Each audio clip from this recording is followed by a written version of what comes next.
In today's series, we have Femi Odugbemi, the founder of Zuri 24 Media. Femi is a Nigerian documentary filmmaker, screenwriter, cinematographer, director, producer, and photographer. Interviewing Femi on the series today is Ummi Yakubu. Ummi is a producer, writer, editor, game designer, and developer. Join us as we listen to their journey in entrepreneurship within the Nigerian entertainment industry. So tell me a bit about what you do. Well, I'm a content entrepreneur. I make content on television, I make films, I make TV programming. Right. But I also I run an entertainment and content production company called Zuri 24 Media. I also am into training and mentorship. So I'm also Academy Director for the Multichoice Talent Factory. But my activities is basically in the entertainment and content arena. Okay.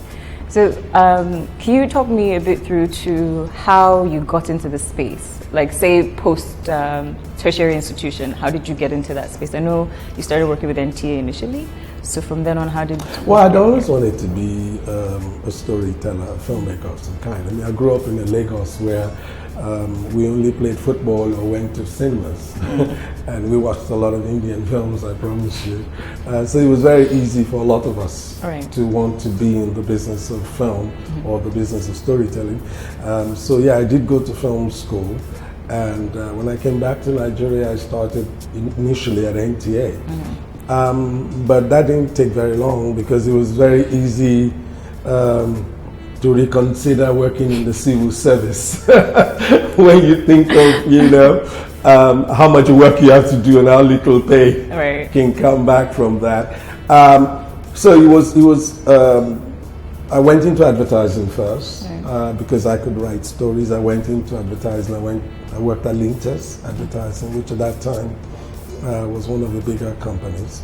And from Linters, I was part of a team that formed STB McCann, which was another advertising company. And we did a lot of good work.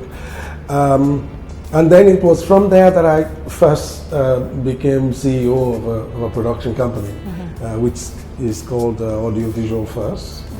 And after 5 years of Audiovisual First, I formed one that I owned wholly. Which was DV Works Studios.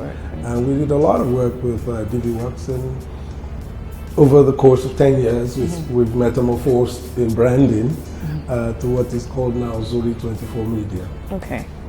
And so I think I'd be more interested in like where you said you're part of a team that formed Audiovisual First, and then you moved on to DV Works, and then now that. So what are, in each business, what are the things that you feel changed with each move across? Well, I think first and foremost, you start out as a creative, thinking that it's really about you. I mean, storytelling and creating products that are inspired tends to make you the center of your work, and that is very prevalent when you're in spaces like a TV station or spaces like an advertising company. You tend to be really focused on creative production. But as you grow up in that system, you begin to understand that you really lack the understanding of the entrepreneurial part of the business, how the business works. And how the business works, the revelation you find is that creativity is just a product. And that, the inspiration is only the beginning of what becomes money. And so for me, while I was at STB McCann, the agency, I had become an associate creative director, I had become a senior person, but I really did not have any understanding of how the business ran. So when I did become the CEO of Audiovisual First, it was no surprise that my entire focus was on creating things, not on how to run the company. And that's really why I often tell people that my turning point was going to Faith Foundation after 5 years of running audiovisual first. And the strangest thing was that I did not realize that, you know, I could actually be walked through how to be a businessman. So that's really, for me, what I would call the metamorphosis of me from this single creative focused guy to a creative entrepreneur.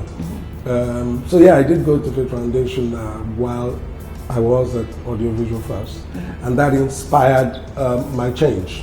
3 things that I think were very important. One, I learned that you needed to understand trends, and at that time technology was driving trends. Secondly, you needed to understand business plans and how they work. Because the consumer and the audience and whoever it is that's buying what you have to sell, you need to understand that. But the thirdly is, how do you become excellent? How do you find that thing that sets you apart? How does your service become something that people want simply because it is superior to whatever else is available?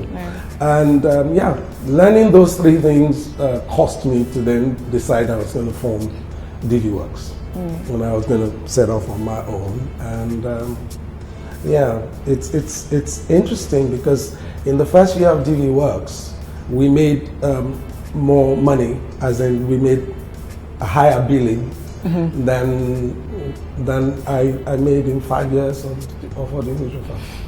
This is post Faith Foundation. Yes. Okay, that's interesting. Wonderful advert right there. So I think for me right now, I would like to know kind of, I mean, you mentioned 3 things that you found were pertinent to how the business is run after doing Faith Foundation. I'd be interested to know what are the, I suppose, milestones that you set for yourself during the Faith Foundation course, and then how you're able to meet or exceed, or maybe the milestone changed or evolved into something else. What were those? Well, I mean, the first thing first is that you need to understand how business runs and why business runs. It took me a while to grab the fact that regardless of what it is you do, if it's called a business, the point of it is to make profit for investors. Right. It's that simple. And obviously, to make profit for investors, you have to satisfy a need. There has to be something out there that you're delivering that causes consumers to come to you.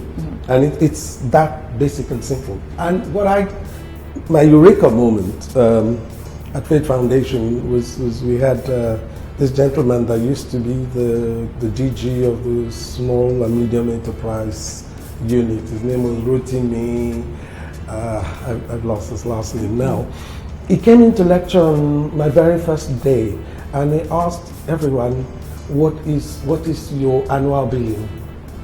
And when I told him, he looked at me and said, oh, so what you really do is a hobby. Wow.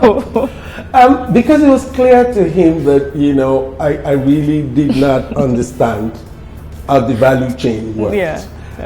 So if there's any one thing that was important for me, was to understand, first of all, the consumer, understand the terrain, what's out there, understand the trends, and then ask yourself what product can you deliver that is disruptive, that creates value and stands out and causes people to rethink sometimes even what they want. And that's really what I immediately did. My first product after was Tinsel. After Faith Foundation? After Faith Foundation. Okay. And at that time, when people talked about the TV series, they talked about a 13-episode, once a week series. And so, for the first time, we were trying to do a studio-based daily soap opera that ended up being 260 episodes in 1 year. Now, that was a lot of work. That was destructive. No one had done that. And we were going to use actors who were not necessarily stars, but we concentrated on learning how this was done in other places. So we took a goalie in South Africa as a model. Yes. And I didn't just go to South Africa, I took my entire team to South Africa. So we basically adopted a process. We adopted a process that was tested, but we also adopted a culture. Because at that time, a goalie was already running something like 10 years. Yes. And every day, It was still showing. he was also relevant. They had in their story for the day whatever was the front pages of the newspapers the day before. So nothing was stale about it, and that to us was extremely challenging. And so we took all our guys there, and we learned, and we got what you could call their system, and we brought it here. And for almost 8 months, we were producing without being out there. And when we did come out, what was interesting to me was that everyone thought it was made in South Africa. Oh, interesting. And that to me told us how destructive It was. Today, Tinsel is shot over 2,500 episodes, owns his own studios, is a permanent entity. Many stars in the industry have come from it. So it's become a legacy project. I've since moved on to do Battleground. And once again, Battleground has been very disruptive. We've taken a genre that we know that many people are not in. And we did a lot of, we gathered a lot of good people to it. And currently we're working on another show that would launch immediately in October after Big Brother. And we will keep doing that. But that's not the only place we've gone. We've also tried to look at documentary because people were not there. Everybody thought documentary could make money. And we focused our intervention there on a film festival. And IRAP has become something global and interesting. And for me personally rewarding because I was invited to the Academy of Motion Pictures Arts and Sciences simply for founding that festival. So if there is one thing that's become a recurring, a recurring theme in the story, is that Fate Foundation caused me to look at things differently. I don't look at things as an artist. I look at things as an entrepreneur. And if you look at it as an entrepreneur, you create change, you create disruptions, you create new products. You're constantly looking for the gap. Not because money is your focus, but because the difference you make will bring you money. It's quite profound. That's what I have found. And the business plan and the understanding of the value chain helps you to limit your losses, to limit wastages. And wastages is never just about money. Wastage is not always about, goods or services. Sometimes it's just wastages of time. There are times when, because you don't have a clear view of the value chain, you spend double the time finding your space. I see. And I think, the capacity to sit down and plan out on paper the journey, the value chain, saves you a heck of a lot of time. And I've imported that to how I make movies, how I make series. I spend more time in the planning process. I spend more time understanding. I mean, I don't really quite, I don't indulge people who want to ideate at the point of execution. The recipe for disaster. It happens a lot, especially with young people, because they like the whole bubble of ideation. The fact that, I get this inspiration and I'm flying with it is great, but you don't get a chance to test it. You don't get a chance to question it. You don't get a chance to see if it's got longevity. Will it replicate itself over time? And of course, who wants it? Who wants to buy it? Is there a market for it? Is there a market? As a younger creative, I mean, when I talk to my younger self now, it's usually a whole bunch of laughter at how foolish I truly was. I absolutely used to totally enjoy, my own stories, and I would totally just binge on one simple plot that I was thinking about. But these plots don't last more than a short film, and so it was never likely to be profitable. I see. But that's really what I think has really made a difference for me. That's great. So we heard a bit about your successes in the many areas that you've gone through. Can you talk a bit about the challenges that you faced and across your career? I think that now as I grow old, I realize that failure is actually an important part of your process. Yes. If you don't fail, you really don't have the capacity to succeed in a profound way.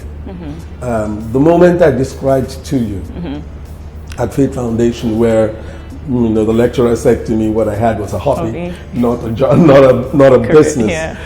I always repeat it because it's a seminal moment where I realized that, quite honestly, the last 5 years before then, I'd been a total, walking around blind.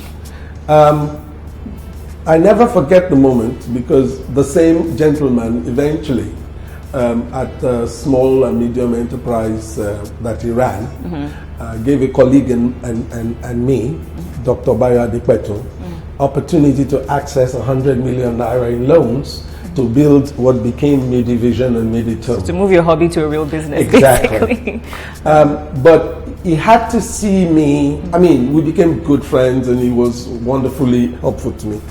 But he had to see me actually admit the gap. So yeah, that was one moment.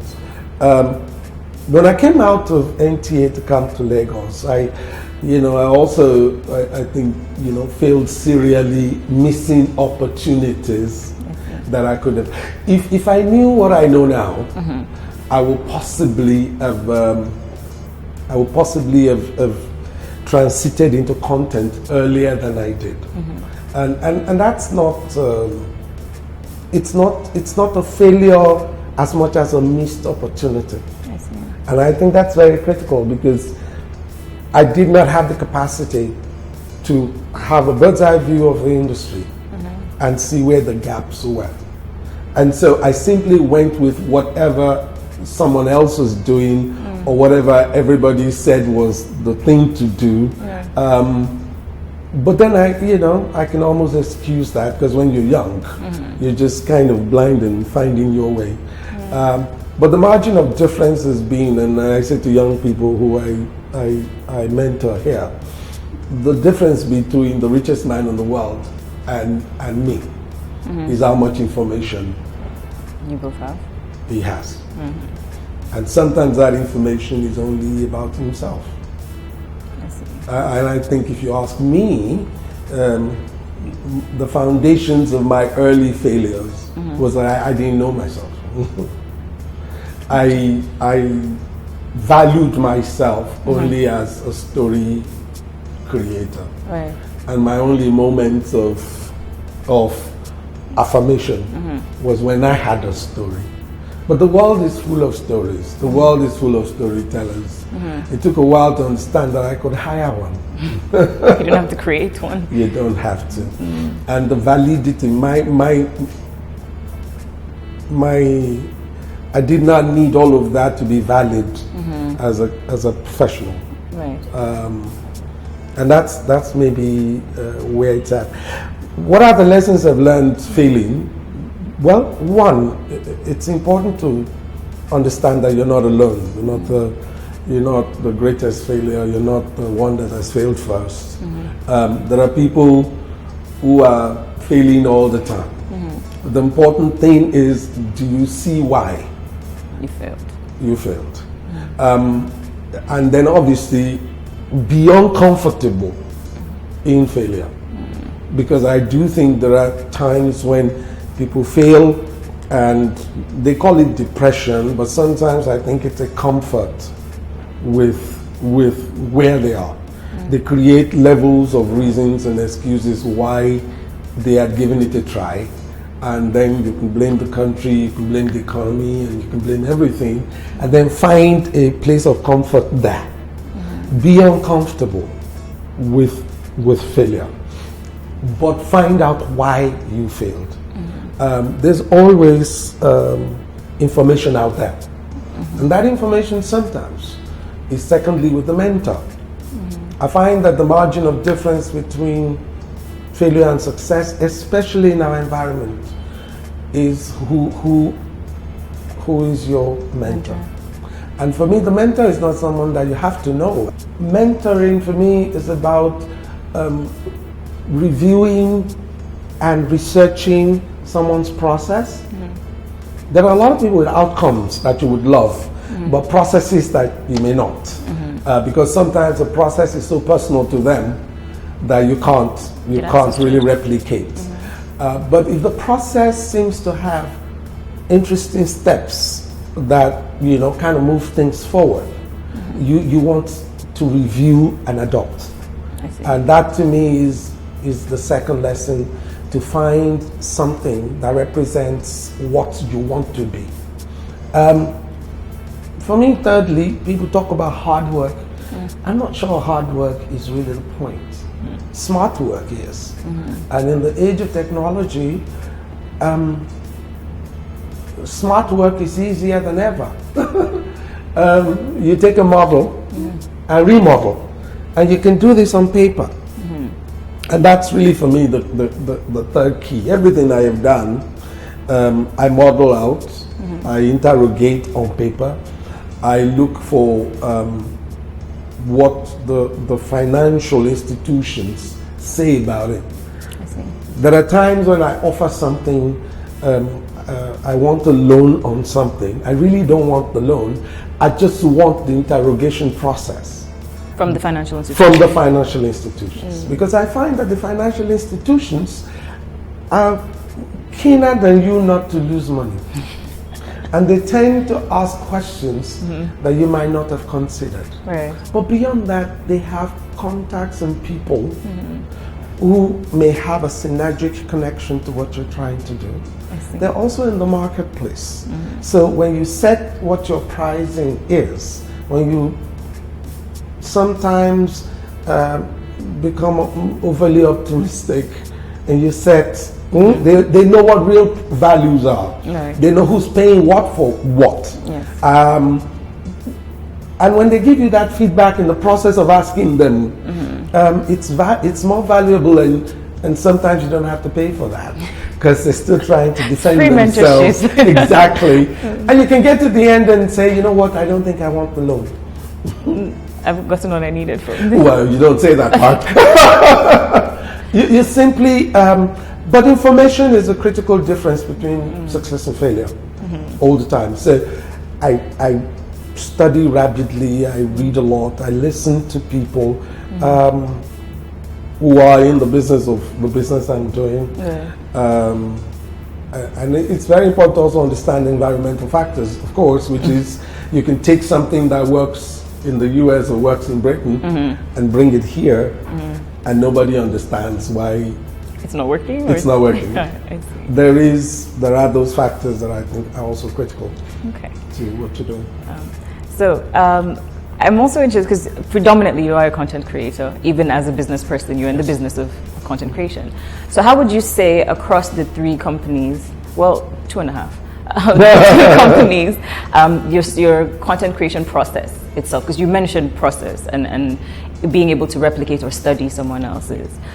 So how would you say your process has changed between these 2.5? It's evolved. I think the higher the stakes, the more your system has to become more efficient.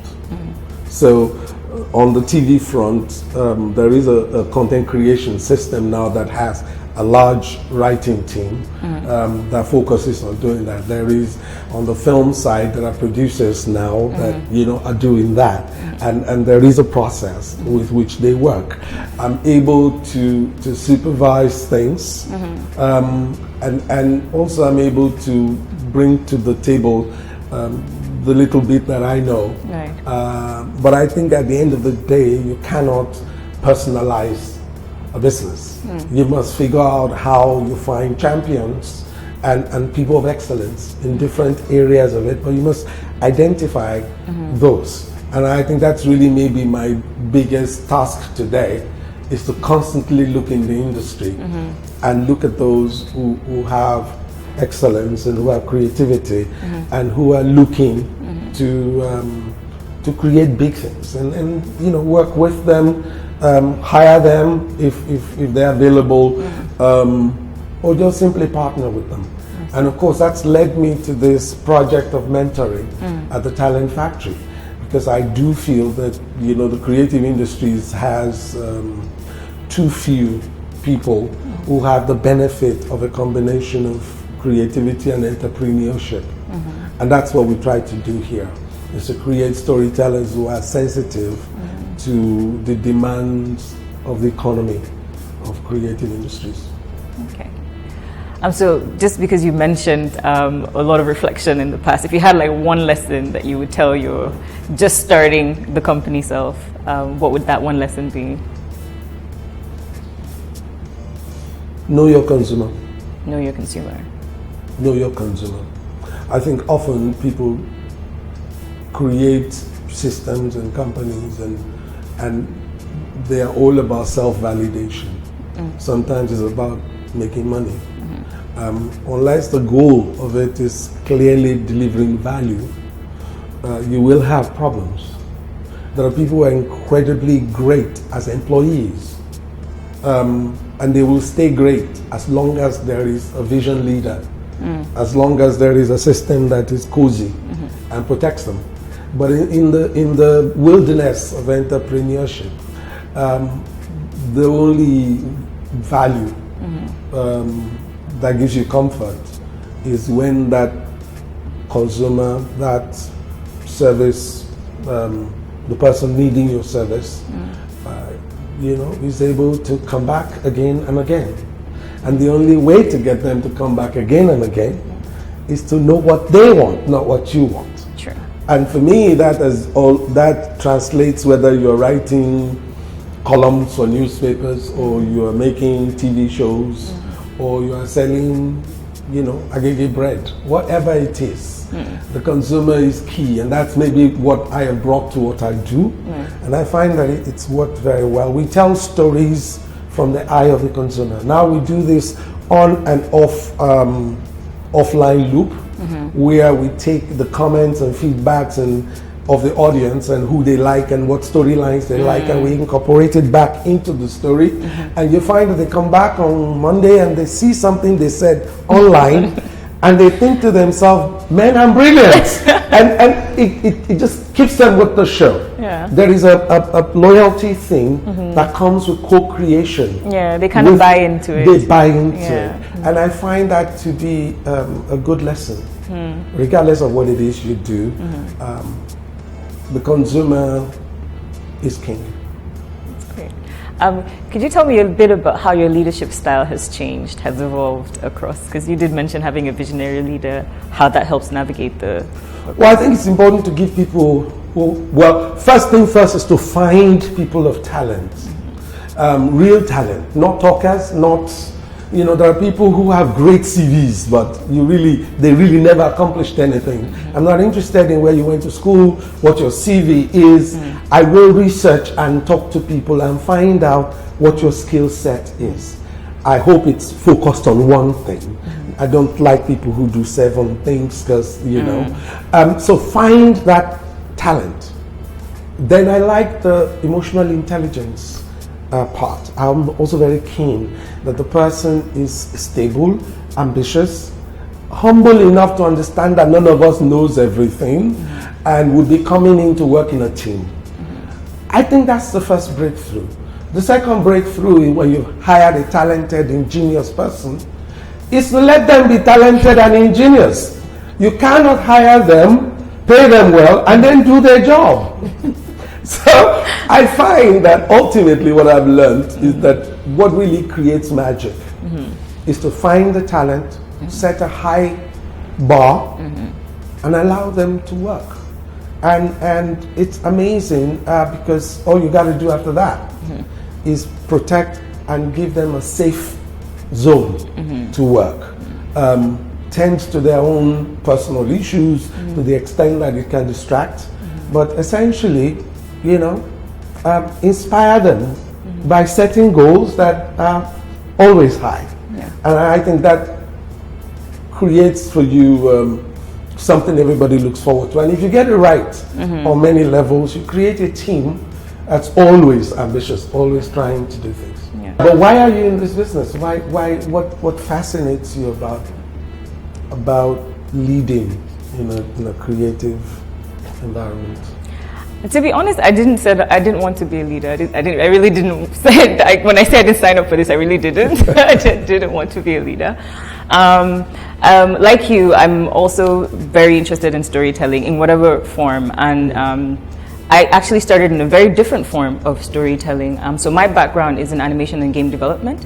So I was working as a game developer, so telling stories and interactive. So it's using technology, as you mentioned, to kind of disrupt the storytelling scene there.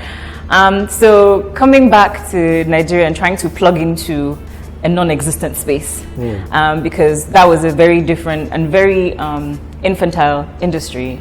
It still is, but it's gradually growing.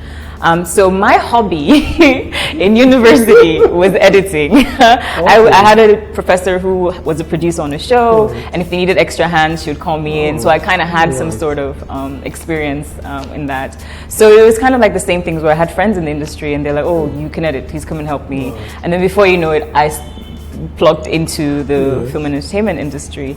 But at the core of it, I mean, I'd worked there for a while, but at the core of it, I knew that I didn't want to stay here. Like, I still wanted to go back to what it is that I was interested in. And I wasn't seeing any platform, because for me, the storytelling, I didn't have a particular format that I wanted to do. It wasn't film that I wanted to do. It wasn't animation that I wanted to do. For me, it was more about, okay, there is this great story. What is the best way to tell it? Which medium or which format would be the best way to get the story to relate with people? So I didn't find that there was a platform that did that. People were either doing films or documentary or a mixture of both, or TV. There wasn't room for experimenting and challenging whether this platform is the best thing for the story. So that is where I'm like, oh, okay, so I guess I have to form, to create the platform, and that's where Griot Studios was found. And Griot Studios literally is the West African word for a storyteller, a historian and an oral historian. So that's kind of how I found myself in the forefront. Fascinating because you're in a space that's got a lot of opportunity. I mean, the children's market. So it's good we're talking about consumers and we're talking about customers. And the game market, the animation market, I think is so huge and it's ready. But have you thought about, partnering to commission with a broadcaster, something or actually creating the games that have localized storytelling? Well, we have. So the thing is, I get this a lot. When I say animation and games, people assume that my target audience is children. Yes. But the target audience it depends on what the narrative of because you do have adult targeted, you do have elderly targeted content as well. So in terms of collaboration, the very first thing that I knew that I had to do was get a team. Because as you've mentioned, you can't do it by yourself, and especially given how complex these even with film, even something as simple as a short film, simple I feel is an understatement. Is not. There's already a system where you need to work with so many different people. So it's more of for me, we are collaborating with people on a very small scale, but it's more of capacity building. Because if, as you said, with a business, if you want to take a risk with that business, you need to have the resources, the human resources, to be able to handle whatever it is that you plan on creating. So we do have very small collaborations that we're using to build capacity, as well as to get more people interested, because there is a misconception confusion about when you say games, where people are thinking console games, or people are thinking, oh, for children, all these gun and violence and whatever. And when you say animation, oh, cartoons for children. So trying to kind of get people and to see how, because one of the key things I noticed is that a lot of very talented Nigerians aren't aware how transferable their skills are. So you find people that have developed apps and software, but they say, well, I can't do game development. It's literally the same skill sets. It's just in a different way. And having to get people, because once you start saying, you can't like micromanage people to get them. Like you said, if you get a talented person, let them be talented. So if you're not getting, if I start explaining it to you and you're not getting it that, okay, this is exactly what I do, then I feel like we can't, you're not ready. Maybe we can not ready. Maybe at this point you're not ready for us to get on board, because that would mean at every point we would have to come back to this. Of course. So. Of course. Well, that's exciting. I mean, I say the landscape of Nigeria is such that opportunity is always right there. Right. And it's a delight to meet you. I was part of the Lagos Animation Festival at Freedom Park. Right. I was one of the keynote speakers. I did enjoy seeing an industry that was basically not there, beginning to have to flourish, lights. So that's pretty cool. So that was great. I thought so too. One of the things that I really liked you mentioned is about like studying processes that exist. So because of the unique nature of our country and how it works, not on paper but in reality, how would you, I think maybe the word would be advice, an entrepreneur whose process, either the ones that exist will not work here, and because there's not that much information, like you rightfully mentioned, about processes that current entrepreneurs or existing players in the field have gone through. Either it's because it's more personal, or either it's just not documented. It's not something that is available. Even if it is documented, there's no access to it. So how would you advise such an entrepreneur to proceed, in that they do want to study this and see how viable it is, but there is no existing model, or they don't have access to an existing model that would work here? Well, I suppose for every new thing, there are two levels of the models that I think you need to research.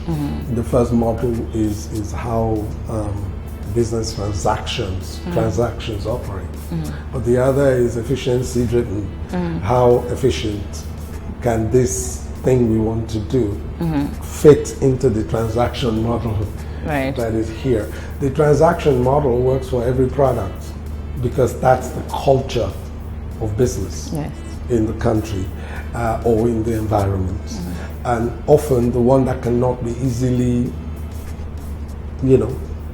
changed, because there are things in there that are fundamental. But the efficiency is your issue, and the strategies for efficiency need not be mirrored to exactly the same business. There will be businesses, I mean, obviously the creative industries or the intellectual property industry is at a particular risk in our environment anyway. But the question is, are there industries that can mirror that? I think there are. And you can actually research widely, and you'll see even Coca-Cola have a system in place that is both protective and adaptive enough to function in this economic space. But I think globally, first thing you have to mirror is the end quality of your delivery. That end quality, because it's a global world, cannot be compromised. That cannot be tailored to the environment. Every consumer, whether it be in Nigeria or Venezuela, want the same high quality, superior, excellent end product. Why? Because the walls are down and they're able to consume that same product from everywhere else. So for me, it's then three things. One is to find the global quality. Secondly, to create a process to deliver that quality at the same quality, at the same pace, at the same time, every time. That's the efficiency part. And then thirdly, to model how do companies survive in this space. That third one has a lot of people that can talk to you. There are issues to do with, how taxes impact you and impact your pricing. Yes. There are issues to do with regulatory authorities and how in Nigeria or in African countries generally, they can be almost the terrorists you're trying to avoid. There can be pockets of, people who also try to corner that business and resist a younger, newer, different voice coming in. But there is always a solution for all of that. And the solution for all of that is to find the right mentor. He would give advice. Sometimes he will give the network you need to break those things. And more than anything else, information. There's nothing that makes a policeman stop talking than if he finds out you know the code. You actually know the traffic code, or you can actually quote it. Of course, they'll tell you to carry your wahala and go. So it's important that you're not ignorant of rules and regulations in the industry in which you operate. But you must work in a global way and be connected to every part of it while protecting this part, which is your efficiency and your product. You have responsibility for this, but this, it shifts and changes. And you may actually have people who take care of it for you, but a mentor is critical here, especially one who has maybe not conquered the system, but has survived in it. He's doing well in it. I think that to me is really the key. Lastly, I always, I was going to say this before, enthusiasm is really key for an entrepreneur. And I find that the people that have the reservoir of enthusiasm are usually the young. So when I'm looking for what I call combustions of ideas and new thinking, I tend to just situate there. If you're an entrepreneur, there's a lot of disappointments to come. Sometimes not because things have gone bad, but things have not gone as good as you hoped. And you're human, you do get that downer. But at the end of the day, if you've got that energetic group, they feed you, they help you go on. And I know everything I've said sometimes sounds like money is the goal. Money is not the goal for me. The goal for me is really fulfillment. But it's a good incentive. There's not a lot you can do without it. and but I almost can guarantee you will do very well. So the trick is to keep that vision and keep on keeping on, as they say. Well, thank you for your time and for the wealth of knowledge and your experience that you shared with us. It was a pleasure. Thank you so much. You're welcome. Thank you for watching this episode of Journeys in Entrepreneurship. This interview was recorded on the 30th of August 2019 at the Multichoice Talent Factory, Victoria Island, Lagos. We look forward to hearing about your feedback and aha moments in the comment section below. Remember to join the live conversations right after this premiere. Subscribe to our YouTube channel to get further notifications when a new episode drops, and definitely join us next week Friday for a new episode. Thank you.